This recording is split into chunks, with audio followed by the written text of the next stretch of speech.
I need to find a decent position that sort of captures my humongous head all in one. There we go. How's that?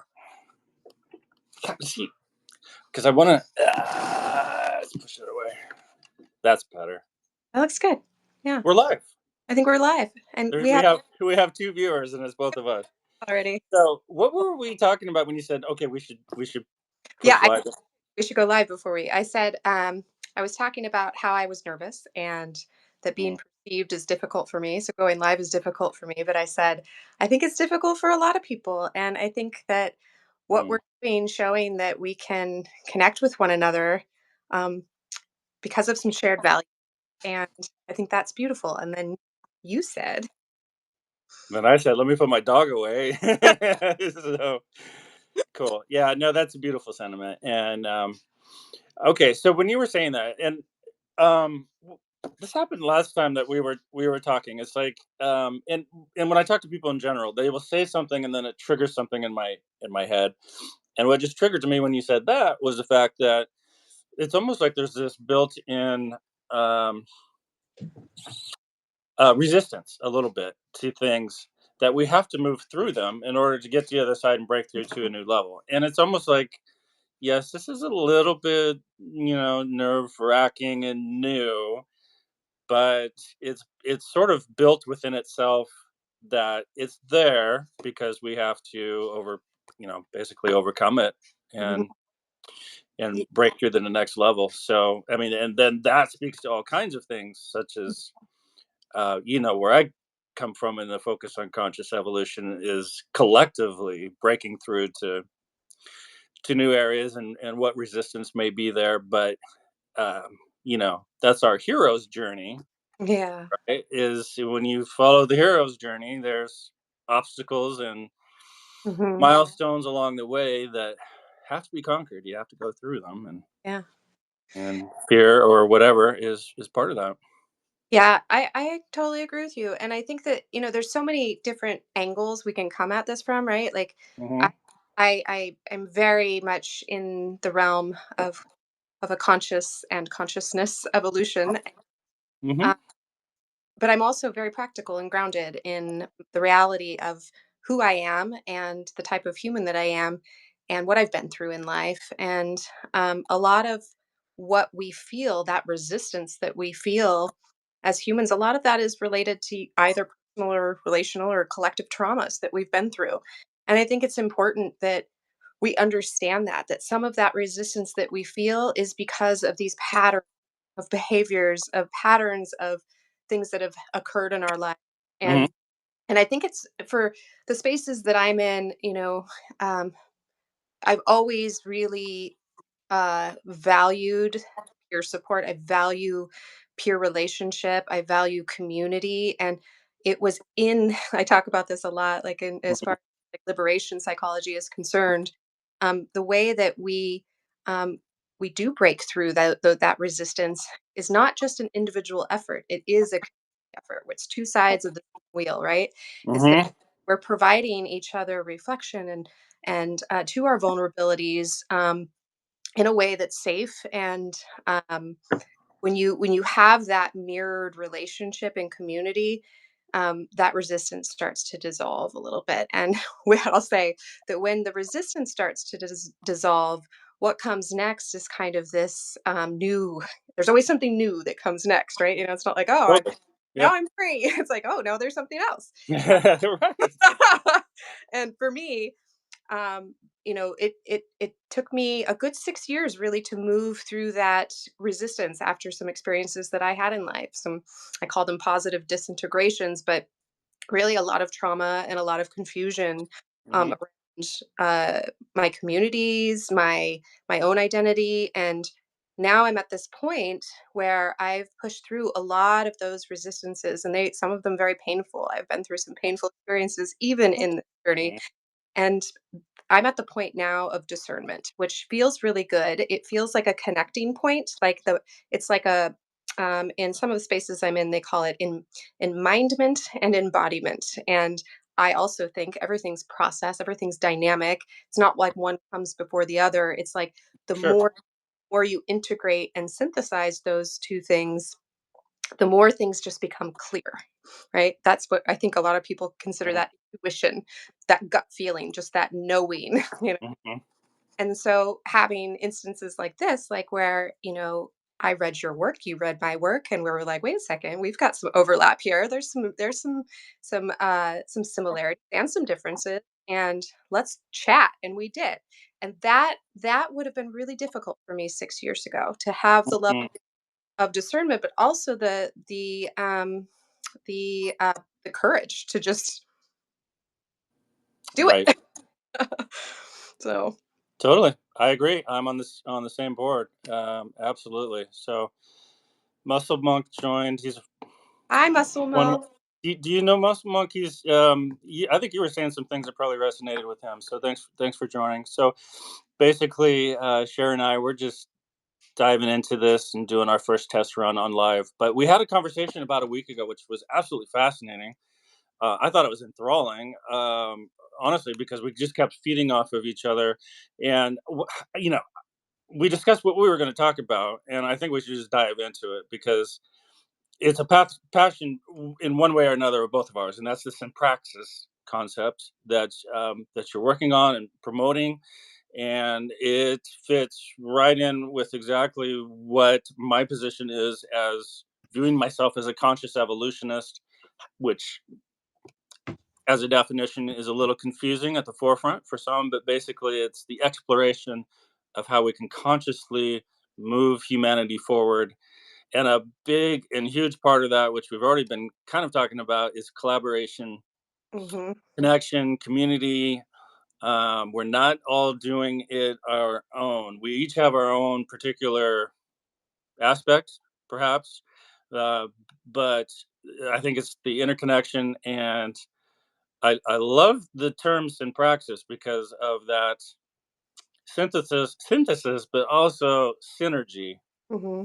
That that extra energy that emerges when you bring the right things together in the right combination, Yes. right? And so from my standpoint, I'm seeing more and more all the time. I knew it intellectually, but I'm even seeing it here on Substack more and more people talking about it, people doing it, and that's the idea of building connection between our individual islands, our nodes, and building a global network that Mhm, is adaptive and resilient and progressive in terms of how we make forward, movement and advancements. And so, I mean, without any further ado, if you could just kind of just dive right into this in practice again, because yeah. I've read some of your work about it. We had our discussion. I still need to get my head wrapped around it a little bit more, and I think there's no better time than right now. So, Well, yeah, and I think that one thing about Synpraxis why it's so difficult to really describe in like just like a strict definition is mhm, because it's one thing, it's not a framework, it's a scaffold. And so I think that's right. really needed to understand that it's not meant to be something that we put on to a community or put on to a person, like a lot of like our Mhm, theory in practice is. It's meant to evolve, it's meant to iterate, it's meant to grow with the people who utilize it. Like what we're doing right now is Synpraxis. yeah. This collaboration is a Synpraxis. And so the idea of some praxis is to get us into thinking that way, right? Thinking that, okay, well, maybe this theory, for if we're doing like a problem solving, let's say, we have a problem to solve, we have a question we want answered. What can we bring in that's already been done, right? That's throughout history, whether that's an indigenous practice or a complexity theory or Hmm. whatever it might be, what has already been done that is valuable, and then let's hold on to the pieces that are valuable and continue to synthesize, right? Continue to synthesize with, and this could be even in like developing something new for a community, right? The more members of a community that join, the more perspective that we're synthesizing, and that's the bottom up process of Synpraxis. It is not top down. And so it evolves. It evolves with the community. It evolves with the individual, even if an individual is utilizing Synpraxis maybe for their own personal growth and evolution or mental health, whatever that might be, whatever that looks like Hmm. for them. And so the goal here is that we're looking at this as humans on the well, not just humans, but our ecology in general, um, on a micro, macro, meso, and meta level is a process, right? We are a process. We are always evolving. Who I Oh, was before this conversation started is going to be different after the conversation ends, right? I'm going to synthesize this information that I learned from you and you from me, and it's going to change mhm, me. Good thing. And so that's kind of how like I philosophically really look at Simpraxis. Um, it's hard to really like put down in words, like, because it is always evolving, because it's meant to, and each community, each person who takes the practice, it's going to look different for them. The practice was built through my own lived experience, right? mhm, And so the frameworks and philosophies and science that I've touched into mhm. is how that was created. It was my own healing, right? So, um, but it's a process that I believe can be beneficial to everybody on a lot of different levels of our society, and especially right now as we are. I We talked about this in our last time we talked, but I talk about how like well, and actually a friend of mine, another person part of the Passion Collective, another Mhm. collaboration they've done, he calls the center the compost heap. And so like that's what we're seeing right now, right? We're seeing Interesting. Yeah. compost, and then we have all of us on the outskirts, and this web is getting pretty cool, right? This web, we're starting to interconnect. We're starting to see that, wow, this web is really awesome, and we're dropping seeds into this compost heap, and Nice. these coming out and growing and joining us to on the outskirts. I think of it kind of like mandala, Right. or a kaleidoscope. We're just seeing in metamodernism, the philosophy of metamodernism, and they talk a lot about this as like holding space for that uncertainty, right? It's like a um how do I put this? Uh like the dichotomy of the Yeah. experience Yeah. of living in the world right now, right? Yeah. Yeah. Yeah. Yeah, and that's another. It's so funny how I just pick up themes. We had discussed this before about pattern recognition, I think, right? And I just see themes so easily. Before I spoke with you, I was talking with another Aaron this morning, and we were discussing some things, and themes that came out of that was this idea of uh, dichotomy was actually the word I was looking for. I kept coming back to paradox, but that in complexity there is there's the this and rather than this or type Mhm, of things, and the holding together of the this and mhm, is something that traditionally in any field and in society just has not typically been acceptable, because from my standpoint, I do see us coming from a dysfunctional collective egoic standpoint, and that gets into the paradigm of separation. Everything mhm, easily pigeonholed into this or the other, and it's right versus left, and it's everything. And somehow in transcending that, you can see or begin to see how things can start to integrate.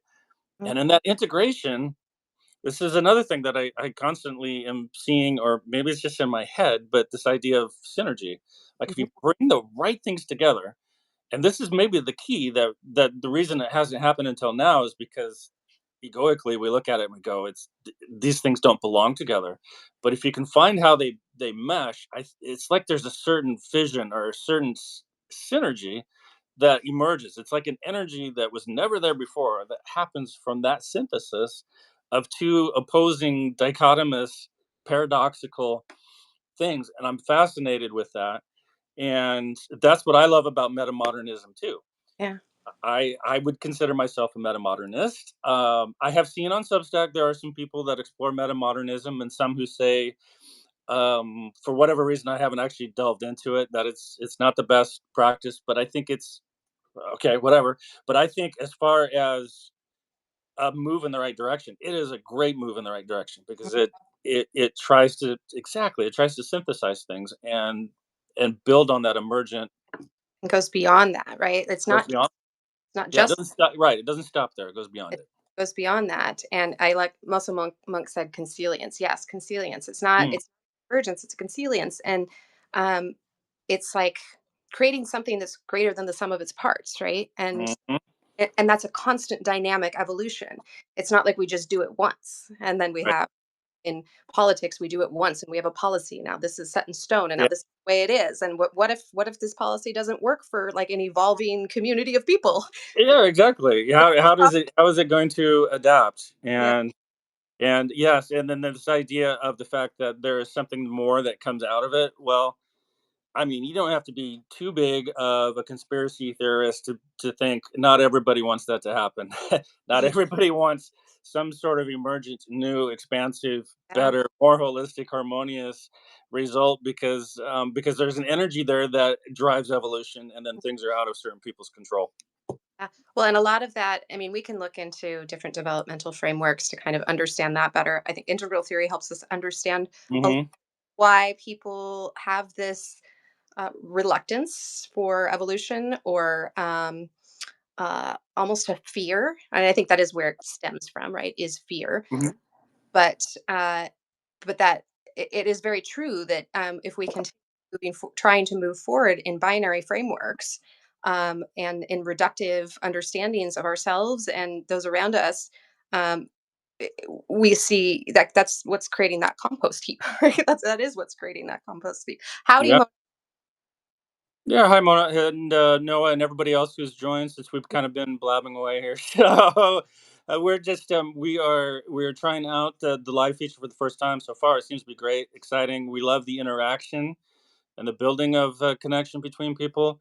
And we are probably going to drift a little bit, but as topics take us here and there. But Cher's discussing her theory and practice of what she calls sin praxis, which is a, oh, there's a word when you combine two words. I don't remember what it's called, but it's a combination of correct synthesis and praxis, which is practice, putting it into action. And there have been a few keywords that we've talked about and that I have seen in some of your articles. If I'm just gonna uh, blast them out there because I see these and I think they're important to the theory. We've talked about integration. I've seen in one of your articles share kind of a building on post structuralism. Mm-hmm. Okay, so we're starting to get into some big words here, but I think that's an important way to view things. I'm in architecture. I was a student. I'm not a licensed architect. I'm in construction now, but um, it was a design program basically, and I fell in love with the concept of deconstruction or deconstructivism in architecture, and it was because that was my first foray into sort of philosophy that architecture was reflecting what was going on in society. Mm, So post structuralism, deconstructionism, finding and challenging the existing narratives, right? Meaning, is meaning inherent? Is it dependent on the other? Does it change over time? And those are some interesting things. That metamodernism we've talked about, and I like through all of it the theme of kind of a nuanced perspective, yeah. Well, right? I think where you're kind of hitting here is, and I try and stay away as much as I can from academic terminology, and because it historically has a baggage of elitism, it historically has baggage of us versus them, that it's only available to those who have the access and to education or supports to get there. So I try and stay out of that. I mean, I do write in that realm Uh, sometimes, but it because helps give a picture yeah. somewhat of some of the possibilities and But background. ultimately, what it means is relationality, and Hmm. relationality really is it's not something new, right? We've indigenous cultures have that has been the core of indigenous cultures since forever. And Exactly. post-colonial feminist thought, this was one of the very key elements of post-colonial feminist thought. Relationality is how we be, right? We don't exist without one another. We have Mhm. relation is where the action occurs, where we can make movement, where we can create synergy, right? Where we do synpraxis is in relationship, and not just relationship with one another, but relationship with our ecosystems, relationship with the earth, relationship Totally. with Mm. however we identify God or a higher power, however that works for you. All of those things come into play, and so Synpraxis recognizes that relationship and relational integrity is key Yeah, to creating something that is more than the sum of its parts. totally. Well, amen. I mean, I'll back that all day. So, and I get it. The academic standpoint, that's going to trigger some people's bells. They're gonna totally understand it. Which, however we build awareness or education of things is important, and you speak to people different ways. And you're absolutely right that that can be a little bit uninclusive, maybe to some people. To some, but I think at the point of it is that we build bridges, right? It, Exactly. we're not using that academic term, and I learned a lot about this in one of my communities, my meta modern communities, where there was some pushback against that. There's quite a few people who are in that space who really come from this philosophical academic lens, right? That is their lens, and that is a rightful lens for them to have. That is how they conceptualize. That is how their brain. Mhm. They have this very distinct, precise language is very important to them. But the only reason why I understand that, why it was so important to them, is because I got to know them. I didn't push. I said, well, Yeah, why is this important to you? And I learned why it was important to them. And I was like, okay, well, then we just need to build some bridges between what you're expressing and how important it is, and how do we build that bridge, mm, um, so that we can other people can understand what you're talking about, basically, because this is important stuff. It's really important. absolutely. Yeah. Absolutely. Well, we've got a question, which is a great one, and it was on my list, which is a good example. What is a practical example of it that you can speak to, or examples, or go ahead and speak to that a little bit, if Uh, you. How would you use it to? I mean, this is my practice. So I mean, it's Yeah, it's kind of just built into everything that I do. So I have so many examples. I can go on the great. individual level, on the community level, on more of a societal level. But one of the key ways we use Praxis at the Compassion Collective, which I think was um, uh, so imperative to our community development, was our governance. So we Hmm. used Praxis to develop our governance structure. So that was done together through a relational approach, right? Where we're in spaces together, talking these three things through, learning about why maybe some of our traditional governance structures, what caused harm in those top down models and hierarchies, what Hmm. piece what pieces of those models are still important, right? I mean, a hierarchy isn't necessarily bad. um, there's some parts of having a hierarchy important to know who Yeah. who to go to and who's accountable to things. And so we created our consent based governance structure based on a Praxis, which was, and here, this is a really good way to understand Praxis in this Okay. context. So it's a framework that integrates diverse practices, theories, and, this is key, lived experiences into collaborative action. So we did all of that, right? A lot of my work was in the deep theoretical parts of it, right? Okay. You I go sure? I go That was on you. Yeah, and so I deeply studied sociocracy. I deeply studied holocracy, which are both two distributed models of organization structure, and practice with a nonprofit, with Sociocracy for All. I became part of their community, and I learned the processes. I learned where their struggles were, and where they were finding success in that process, and other organizations that were adopting the sociocratic model, how they were finding success or not so much. And so all of that came into play. My lived experience from people in my in the collective who, their perspective on workplaces and other areas where they've had governance in their life, and where that where they found value and where they didn't, and it it really just came to be what it is. And so we have a consent based decision making process. That is how we make all of our decisions in our collective. So, for instance, like just very simple, practical one is somebody wants to start a new support meeting. So Okay. we have they submit a proposal, and the proposal goes out to the entire collective. The collective then um, can vote on. Everybody has one vote always. It's a very egalitarian structure. There's nobody in. We have shared leadership, so there's no person that's higher or lower within Yeah. the organization. And so then that's voted on, and currently the way that system works is we have to have at least five consents for the proposal to move forward, and then you can also withdraw your consent. But here's the key element: if you Mhm. withdraw your consent, you have to give us a very good reason why. It has to either not be good enough or safe enough, and why is it Oh, not good, safe enough? And that's really important, because uh, we're one a lot of times these proposals are written by one or two people, right? They may not think of something, they might not think of, mhm. maybe there's some language in there that is exclusionary, but not intentionally, right? So we can adjust and then submit again, and we have a new support meeting. And so it's worked really well for us so far. We started our collective with that process. Our the Compassion Collective was a consent based decision making process. Like, the actual name of our collective was decided together. Um, our governance structure, we actually voted Mhm. with Sunbase to adopt that governance structure. We have built-in feedback loops, and that's, I think, ooh, such an Oh, important. yeah, that's cool. Feedback loops. We love feedback loops. So feedback loops are always open, right? We're always giving feedback onto how our processes and practices are affecting the people within the community itself.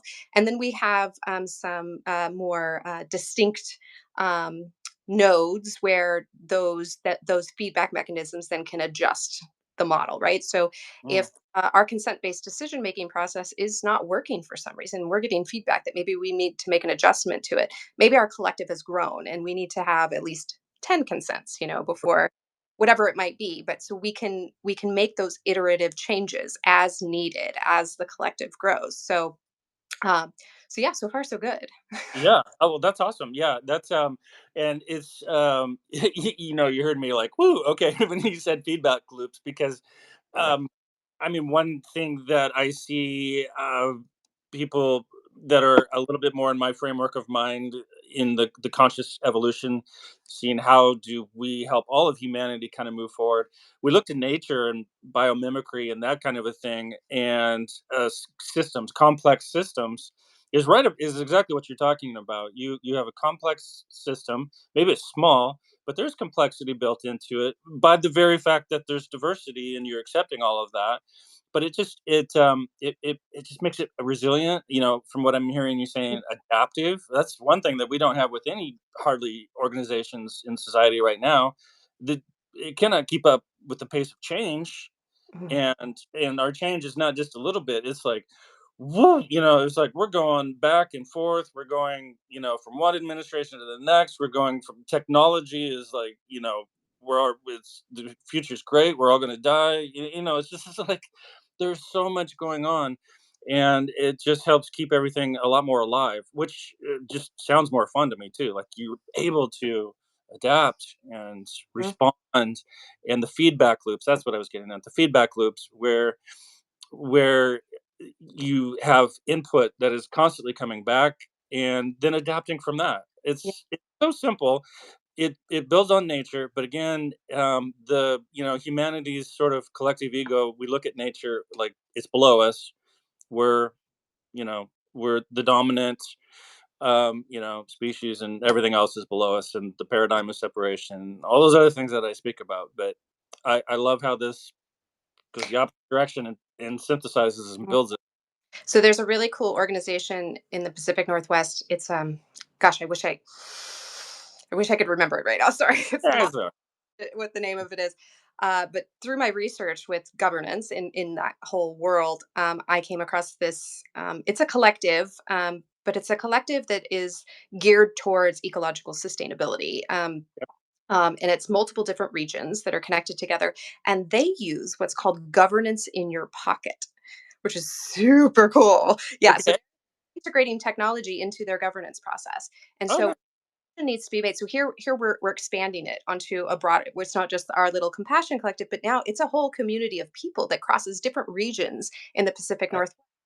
And how are they making decisions for their the ecological sustainability of their communities totally. together, all separate, right? Well, they got a little thing in their pocket that they can go, oh, well, this is the new thing that we're thinking about doing. They can read about it. They can kind of like our proposal process where Yeah, they can get that information just like that, and they can keep track. What's really cool is they can keep track of like the things that are most important to them, right? They, if certain, they don't call it policy, but they call it, okay, I can't remember exactly, mhm. uh, but they can keep track of all those main items that are affecting them specifically, affecting their immediate community, Yep. or whatever it might be, and so they can keep a track on that. And then what's else In built, real time. yeah, real time. And then there's Mhm. collaborative efforts built into this app too. This is long term. Like, this is how I see, like, oh, we could do this for community mental Yeah, health, I'm right? interested. I wanna see it. Yeah. And so I'll find the link for it. And Yeah, that's a beautiful, beautiful thought. The interconnection, it's like there's certain things just like ring my bells, and that's one thing is the interconnection. So this idea of conscious evolution has been around for a while, probably kicked off a little in the '60s and the '70s, and then it really picked up pace with the human potential movement in the '80s. Dow. Okay, yeah, we'll talk to that in a second. But some of the key pioneers at that time, one being Barbara Marx Hubbard, and I would totally recommend if you haven't read any of her work. It's just she's such a visionary. She's gone now, but Barbara Marx Hubbard, and she spoke to this all the time. They knew this back then that the interconnection of various nodes to sort of weave this global network of conscious minds, right? Sort of envisioning our future. It all began back then, but in the '80s they didn't have the technology. I mean, we were just coming into yeah, cable yeah, interactive, really. So if she was alive today, I think, and if she was young enough and spry enough to do so, she would be just all over this. She would be doing what we are doing right now. She would be on lives with other, doing these connections like this and talking about the exact same things that we're talking about. And that was how many ever years ago, 40 years ago, and now it's really becoming something that is taking off, and that's part of why I'm so excited is these ideas have been building. Now humanity is seeing the multiple crises that we're in and going, where do we go from here? And now that we have the technology that, and I believe a shifting state of consciousness, which I got caught up in about 10 years ago and had my awakening. I think a lot of other people are too. mhm, And it's coming together, but technology is a key because of the real time interaction and global interconnection. I agree. And I, It's, I I think there are many nodes that we need to be keeping like a pulse on. Blockchain technology could be, these things are, it's like if we look at it through that meta modern lens, is we have to recognize it's not a binary. AI is not it's all bad or it's all good. Like, yeah. we looking at it through that complexity lens and recognizing where it can support our efforts, and knowing where there could be challenges or hangups uh, that could challenge us in continuing that work. So I really believe in the integration of technology, especially for more global collaborations and understanding, like, the compassion collective ultimately, is the goal initially was to be a decentralized effort, right? So that anybody who saw our work and in community building could take that and do it in their own community, right? Or maybe they join the collective and they say, that I like what they do, they're awesome people, but I want it to focus more niche, not on community mental health. Maybe I want it to be on blockchain technology, whatever it might be, right? Mhm. Yeah, right. They can take the community development portion of it and make it a some praxis, right? And There make you it go. make it their own. And I took that model really. I talk about this a lot, and it gets I get some back and forth. But when I kind of came into my spiritual awakening, or however you want to call it, it was through a lot of challenge, right? A lot of challenge in life. Um, I think that a lot of my neurodivergent people will relate to this in a lot of ways, but multiple different burnouts throughout my life, not knowing why, not understanding why this big brain couldn't keep up. Like the simple things in life were hard, the complex things were really easy, Right. and so um, that meant that I was just in a lot of my environments were just not conducive to Mhm. my being, and that I had to learn that the hard way. But but I did learn it, so that's good. And but what was I getting at here? Oh, getting into the mental health realm. Um, is kind of like a double-edged sword, right? For neurodiverse people, because we have this mental health industrial complex, this pathology paradigm that very much it's top-down paradigm that very much wants to pathologize and medicalize our experiences. Not saying that there could be not be pathology or medical issues. Certainly. Relation to individual experiences, but the overall notion of neurodivergence is not that. It's not that. Yeah. And so yeah, getting into recovery was kind of my Mm. pathway in. And substance use challenges are very prevalent in the neurodivergent community. When you run out of effective coping mechanisms, yeah, keep Oh, going yeah. until you Sure. find.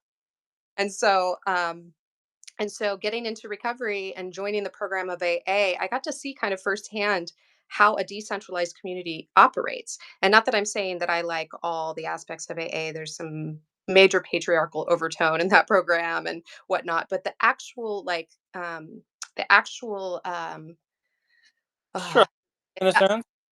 yeah, the actual Yeah. organization and the egalitarian structure of that is very relevant, right? I mean, they they're the largest decentralized community in the world. You can go Right.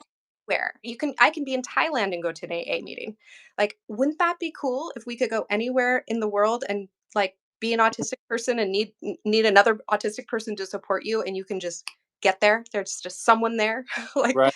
that's what I want to see. That's what we do. Absolutely. And sure, absolutely. The idea of community again. And yeah, I forgot we had discussed the AA organization and your personal experience with it. Um, and I love that concept. I never thought of it that way, but a decentralized organization. You see, that's another absolutely key principle that we who sort of call ourselves the conscious evolutionists talk about is decentralization. Mhm. The idea of the flattening of the hierarchy, and you're absolutely right. Hierarchies can be good and functional and helpful, especially if everybody is aware of the structure and are in agreement with it, right? And it can be temporary. Maybe it's we temporarily Emergency, adapt for a hierarchy, and like, that. that's a good spot for hierarchies, emergency management, knowing Oh who, yeah, right. like that's a good spot for hierarchy. But generally, I mean, we have so many hierarchies. So many of our hierarchies in society are not even like established, written down rules of hierarchy, right? And Oh, that's true. as and I Informal. think neurodivergent people will also identify with this. Like, we just don't get it. Like, Mm, I don't even. It doesn't. I mean, I get it. I understand the purpose of a yeah, hierarchy. I don't get it. Like, I don't want to do that. I do not believe that just because somebody has a higher status on the social hierarchy, that their decision is more, that contributions to decision making should be more important or more valid. yeah, totally. And so I actually think, and especially when we're talking about social work, when we're talking about mental health, it should be a bottom up. I mean, the people that are actually building um, the or the needs that are being addressed should be addressed by the peoples who need it, right? Like, Yeah, that's how the Compassion Collective began. It was a bunch of social misfits. We were like, well, we need support. Let's use each other for that, and we built it from the bottom up, right? There was no top down effort here. oh, totally, you know totally. And my only point is that it can be if everybody is aware of it and everybody agrees to it, and it's a temporary thing. It can have its place, but in the greater scheme, where that thought came from was the idea of decentralization of pretty much everything is just. is so key because hierarchy really is born out of this egoic paradigm of consciousness that we've been in for thousands of years. You want to I, say well, I'm curious about Muscle Monk's question. You said breathing is an example of Praxis? Question mark. I mean, I want to know more. Would you come on and explain what you mean by that? I don't know. I Like, don't know how that works. I don't know that we can add anybody, but if Muscle Monk wants to, that's up to him. I don't want to put him yeah, on the yeah, spot. absolutely. So, but as we're talking about Simpraxis too, okay, so that was one example of your organization, the Compassion Collective, which you're free to discuss more about as well. But okay, Oh, he says love to. Don't know how. I think I know how. Hold on. There's a okay, little, and then I go muscle. Muscle. Oh wait. Oh, there we are. Add. Okay. It's adding you. I think we're limited to two people, is what I read. I believe. Okay. Well, it You might can prove not. me wrong. I'd be happy if you can prove me wrong. But Oh, Oh, no goodness gracious. way. Oh my hi. God. Welcome. Oh, Welcome. let me cover up my unmanicured you didn't. hairdo. Yeah, you didn't know you were okay. This is so Well, exciting, and listening to you guys is really a trip. You're really on it, man. oh well, thank you. Thank you for your input and your support there. We're just Yeah. we're just we're just figuring it out. Whatever. Mm-hmm. We're Don't. Well, stuck hey, at Oh. all. we're all figuring it out. It's very exciting, isn't it? It is. It Mhm. is, yeah. And again, how this technology and other technologies and I think consciousness is shifting and social structures are shifting and everything is shifting in a positive direction. That not everybody, again, I'm not the super duper conspiracy theorist, but not everybody wants to see this happen. But here we are. Nevertheless, it's happening, and Well, I let's. The don't. Earth wants to see it happen. Yes, Yeah. there does want to see it happen. So Yeah. Hi, Shay. for all of our watchers out there, I don't even know who's seven. There's seven of us. Yay! Um, do you want to do a brief introduction? Because I love your. Oh, I'd like oh, to hear a little bit more. oh, yeah. Okay. So my name is Muscle Monk. It's an identity I created, and because it lets me express what I sort of feel. And my mission is to save the world with muscle. And I talk about the deep inner system of the postural muscle system, the interoceptive sensory motor system, the deep inner myofascial synergy that was discovered by Thomas Myers. And I'm a body worker and a scholar, and I've been working with that. And I think that is really the origin or the source, the core, really, of um, our animal intelligence that complements the cerebral intelligence that modernity has kind of identified and isolated in exclusion. Mm. And recovering that simple aspect of ourselves, I just call it a body part. I think is really, this, my pitch is, it's right there under your nose. And so when I say breathing, we breathe with that inner system. That tube that goes down is a primordial construct that's shared by.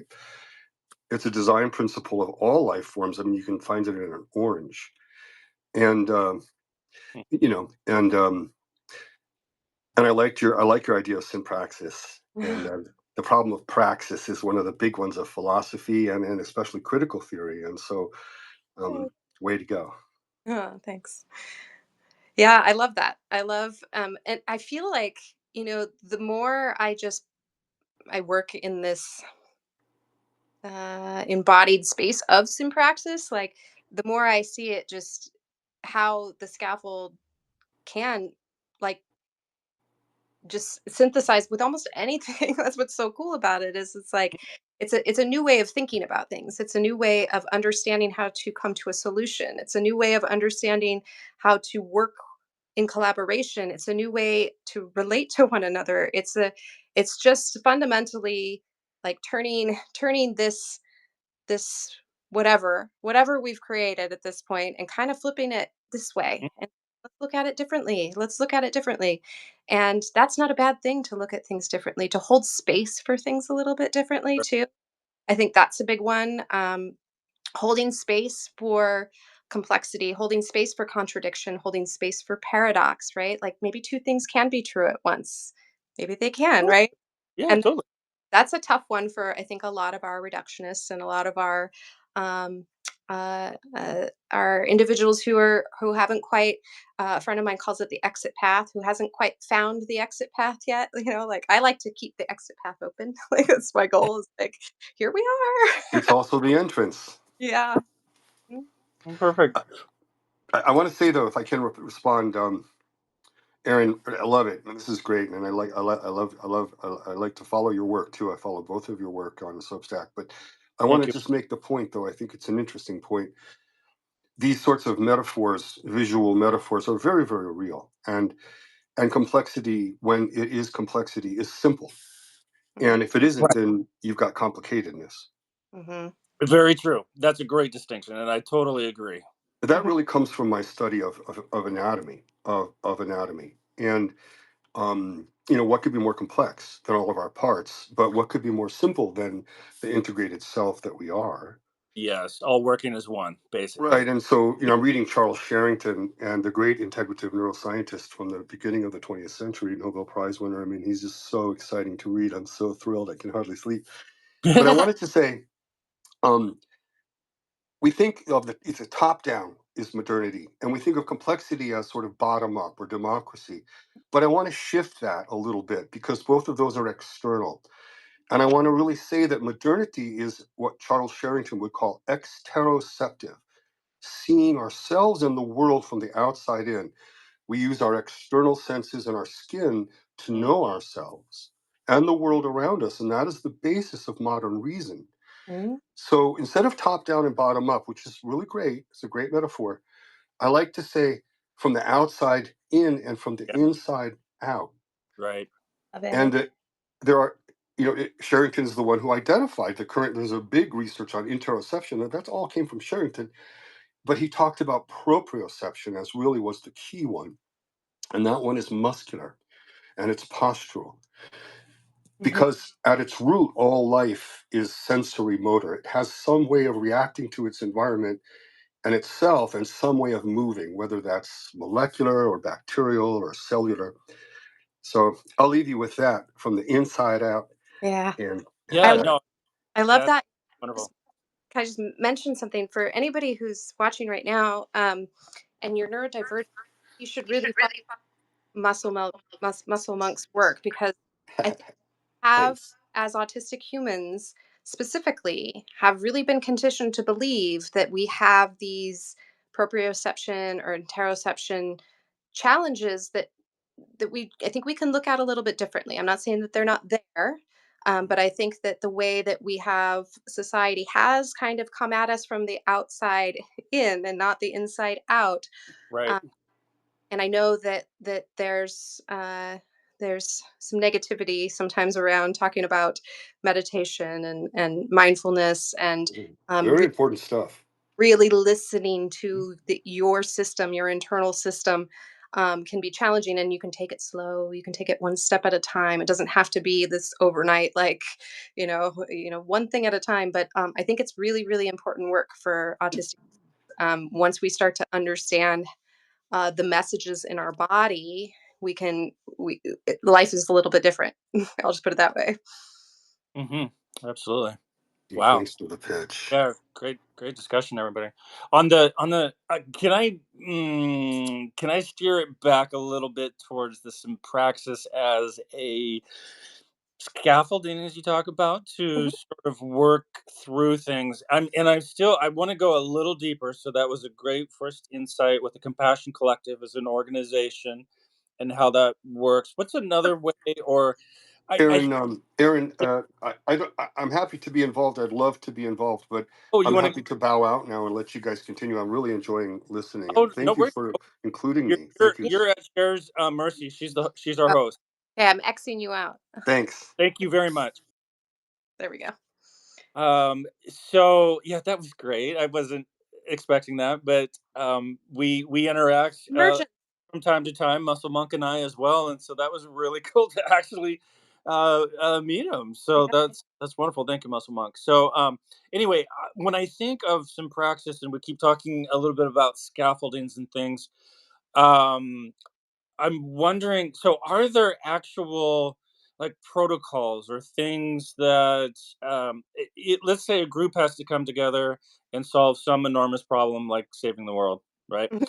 So how does Praxis work on taking all the diverse perspectives, skills, abilities, desires, fears, whatever, philosophies, ideologies, is there a series of things that goes through to filter or guide and implement and integrate? Well, that's always going to depend on the group of people that are doing the work, right? So that's why it's called a scaffold and not a framework, right? We're not putting Mhm. it we're building it up, and or maybe even building it out, right? Like I kind of like this uh, Yeah. inside out kind of perspective. And let me actually bring it back down to like the individual level, because I think that people can maybe grasp it a little bit better when I'm talking about specifically about my own lived experience, like how I've utilized Praxis in my own healing, my own self discovery, my own Mhm. awareness, uh, and how it just kind of emerged into this practice. And I am oh, what's the word for it? I'm just a very curious person, I think is a good way to put it. Like when I start learning something, my brain kind of does. I'm a Gestalt language processor, so Yeah. I don't really think linearly. I don't. I think in systems. I think in a web. And so Fantastic. Yeah, I wish we all would. So, that would be, well, we know we need linear thinkers too. We need well, the yeah, yeah, yeah, we do. We I do. got you. We need, But yeah, more if more of us started to think this way, and I think that you can actually be both. I think that you can be a very practical, linear, being able to. I mean, we are both, right? We have yeah. to be. We have to think linearly when we do the laundry, or with all these kinds of things, right? Mhm. But um, but I think that when I started my healing I hate the word journey, but I'm going to use it. When I started my healing journey, because I didn't know I was starting a healing journey. I didn't even know I needed to heal when I started it. I just was Yeah. like, it was crazy. It blew up. And I started, I think just naturally by my own nature, I'm a very curious person. I'm a very critical person also, but I try to balance that critical and curious. And so when I got into the AA program, a lot of that stuff was like, Mm. I don't think so. Right? I'm like, no, not doing that. And I'm an atheist, so I don't believe in a particularly um, all-knowing, entity. I believe spirituality comes from within. But that's just my personal perspective. I also Well, respect and embrace everybody's own personal spirituality, and so for me, I kind of just like followed the threads, right? I guess it's the best. It's emergence. I yeah. didn't put any barriers up. I just did a scaffold. And so when you get into like addiction recovery, there's frameworks all over the place. Everybody thinks they know how to solve the addiction The problem. 12 steps or Yeah. this or All that program. I'm certified drug and alcohol counselor. I have a psychology of addictions degree. I understand all the intricacies, the biopsychosocial, spiritual aspects of Okay. addiction. And so I'm seeing all these frameworks and I'm going, well, yeah, but that doesn't work for me. And if it doesn't work for me, that means it doesn't work for somebody else. Right. Yeah. So we can't be doing this type of piecemealed kind of we needs to be integrative, and so that's how I started to look at my own recovery, my own growth, Mm. my own development, my own healing. Was like, okay, it needs to be integrative. I need to be able to be critical and curious at the same time. I need to, if I'm reading about a specific healing modality or spiritual practice, Mm. I also put it into practice, right? So I'm like, okay. Yeah. And so I learned about Buddhism, and I found like the Four Noble Truths and the Eightfold Path. I was like, okay, now that makes a lot more sense to me than the 12 steps of Alcoholics Anonymous. So I was like, Yeah. we're to those 12 steps, and we're going to pull this in. That was a Praxis. I was like, I still Sure. It's being adaptive. it's being adaptive, yeah. On the fly. Yeah, so I still like the community. I like that. I'm not going to throw the baby out with the bathwater. I don't need to completely get rid of AA altogether. I can say, okay, I like this space because it feels like a philosophical speakeasy. Number one, and number two, like I like the people who love me just for being me. And so why wouldn't I want to go there? but then I don't need to do those 12 steps. I can do my own process um, of of value systems, and that's kind of where it began, was with that, with Buddhism. And then I was like, well, I want to learn about Hinduism. I'm going to see what's in this. And I love that curiosity. That's great. I found some stuff there. And then, it just, everything kind of just spread. It just did what it did. I didn't have a plan. There was no, all the books on my walls and stuff were just one after the next. It was just like, okay, well, now this, now this, now this. And I didn't,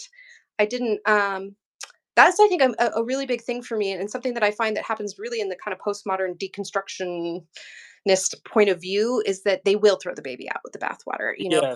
Yeah. Like for instance, I like Yogi Bhajan. He did this mind mapping technique. He calls it the universal mind. I found it incredibly fascinating, and it helped me to Okay. develop my own mind mapping. Yogi Bhajan also has kind of a sordid history, right? And so He took it with a grain of salt. I do, I go, well, like that's what we do when we have gurus, right? That's what happens when you put some Yes.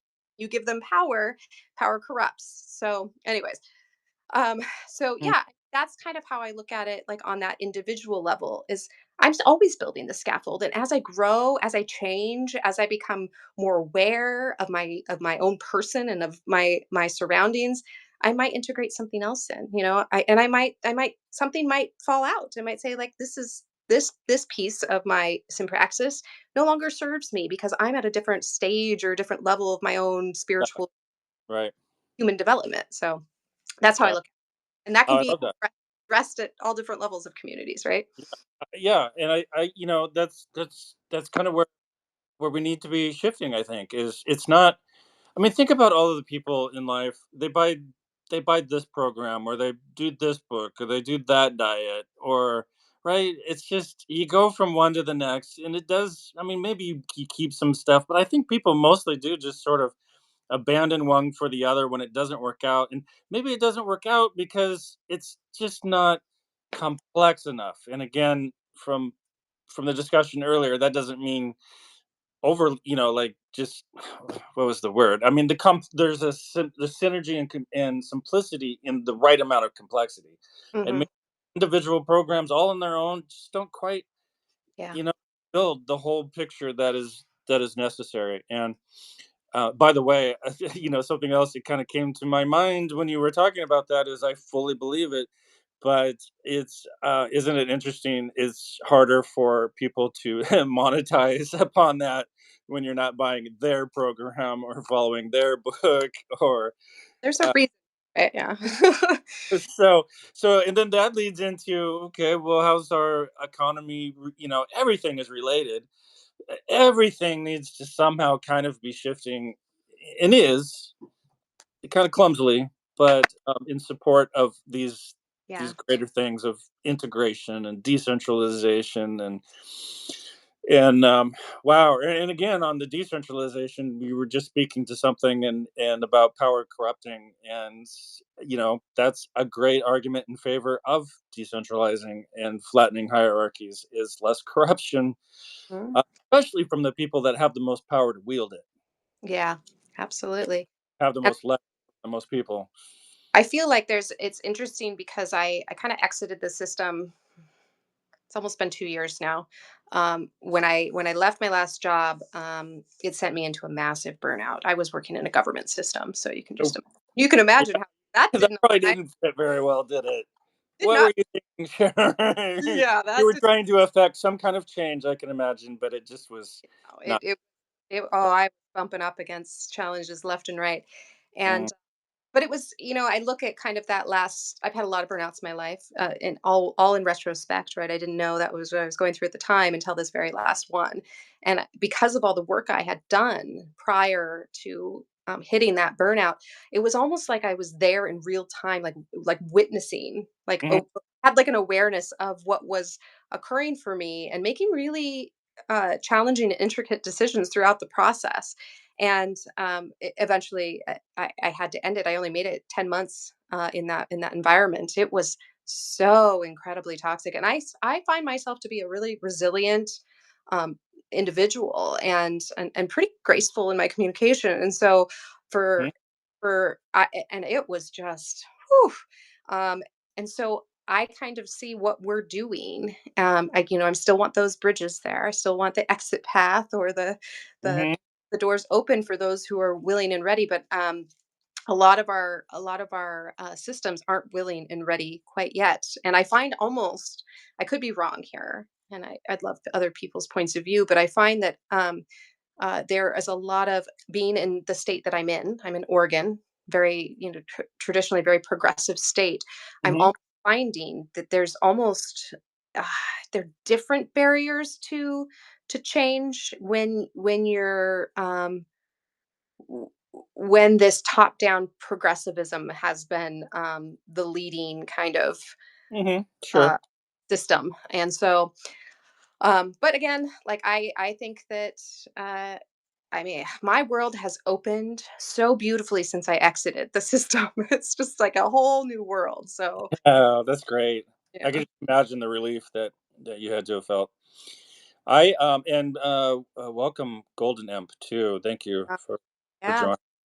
Yeah, and that was your first experience in praxis, maybe most month. Yeah, correct. Hey, I'm just putting out a fair warning there. I was prepared ahead of time with a relatively full battery, but I just got notice I'm 20% declining rapidly. Well, I think we're good. So, so My been on about an hour or a little more. I don't know if you want to put a wrap on things or go a little longer. If we do, it's going to be a little awkward because my charger is short and it's going to plug into a wall. It's probably going to have me sitting on my bed in my room or something. So I don't know if we just want to kind of catch it another time. It's well, been here's my thought.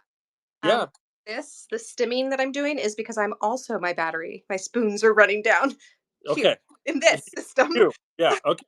I So, totally but I appreciate. think I think an hour is beautiful, and Yeah. I think we should do it again if you're down for it. If Absolutely. you guys Do. want it, if the people in the audience or whatever, I don't understand how this stuff works. So. Yeah.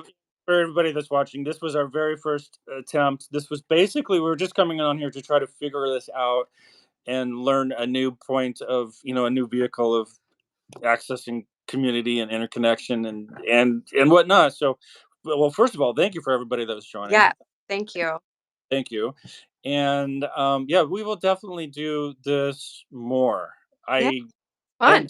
and for you, Sherry, this was great. You did excellent. I would rinse and repeat. I would, you know, we met once before via Zoom a week ago and kind of got the big stuff out and met each other. But if I was you, Sherry, I would rinse and repeat. Do the same with somebody else. Maybe kind of Zoom, get the initial right. That you're talking about the same things or what to talk about. Do it again because you did really fantastic, Aw, and thank you're going to impact people. Well, let me do a quick little shout out. Hmm. To my neurodivergent crew out there. I did a little article about Neurokindness Club and his incredible work in the surveys that he's doing. And one thing I want to just mention is like what he's done and what he's been able to provide us as far as data concerning our burnout experiences and our experiences as Hmm. neurodivergent humans is in a such a short period of time is more than any health authority in our country, and at least in the US, has done for us. So if you can Yeah. participate, please do. He's doing really good work. So Wonderful, Shara. Thank you. And we have a few closing comments from people here. Thank you again for your support. It was really cool. We'll definitely do it again, and maybe some others of us will discuss and find new ways of connection. So, yeah, I think like Muscle Monk said, I think it would be fun if I can be in the audience and hear you and him have a conversation. I'd be down for that too. So it works. Yeah, totally. yeah, Yeah, I love building and making this something more than just us reading each other's publications and notes on Substack. This takes things to a different level. And as we go back and then we go back to Substack in the written stuff, we'll know so much more about each other and have deeper connection. And I'm all for this. I'd love to do this kind of thing at least a couple times a week with people. cool. I think so. Yeah, it's fun. Wonderful. Okay. Thank you. All right. Big hugs All right. back to you, Muscle Monk, and everybody else. Thank you. Bye. Bye. By end. Oh, end.